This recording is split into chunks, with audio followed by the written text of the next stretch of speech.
Yung message. yung message nila sa akin na i-send ko daw po yung confirmation. Nakibayad po ako through GCash sa kaklase ko pa po. So inantay ko pa po yung message niya sa akin na i-send niya sa akin yung screenshot ng text message. So mga 6 ko na po na i-send yung confirmation ko po. 6:38 Apo, PM apo. mo na isend kay Miss Jackie Lu. Apo. Isa Sino po si siyang Miss Jackie Lu? staff po siya doon sa Staff siya accounting po. ng school. Apo. Okay, ng school ng Lorma Colleges. Kailan ba dapat yung deadline nung pagbabayad? Meron po silang binigay na deadline which is June 10 po. Pero hindi ko po nakita yon. June Right 10. after ko na lang po nakita nung sinabi po nila sa akin na may sinend doon na deadline. Pero in-extend pa po nila yung deadline na yun which is before graduation po.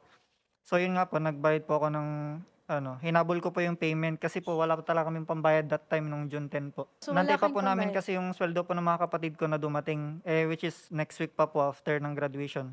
Hindi po namin nakuha. So yung panggamot na lang po ni mama yung pinambayad namin. Ilan ba kayong magkakapatid? 5 po kami, ma'am. Ako po yung 5. panganay. Kailan lang kayo nagkaroon ng pambayad? Nung mismong araw na sinend mo to? Opo, ma'am. Kinuha po namin June yung 22. hinugot po namin yung pera na panggamot po ni mama. Graduation mo na to, June Opo. 22. Hindi po, the day 23. before po yung June 22. The day before. So, nasend Apo. mo siya the day before, June 23 yung Apo. graduation. Tama? Opo. Sa Okay. system po, ma'am, is ang binayadan ko po na sa GCash, yung mabilis po na process ng confirmation para po mai-send agad.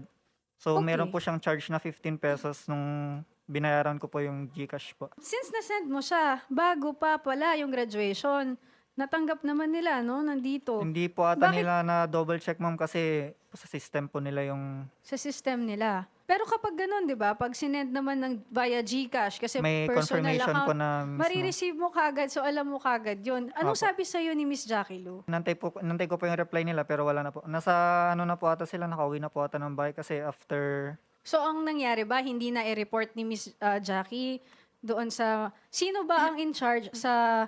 hindi ko po kilala, ma'am, kung sino po yung pagdidesisyon charge. kung sino ang aakyat sa stage or hindi. Sino bang pumigil sa'yo na umakyat? Yung director po yung ang alam ko po na nagpigil po sa amin na umakyat po.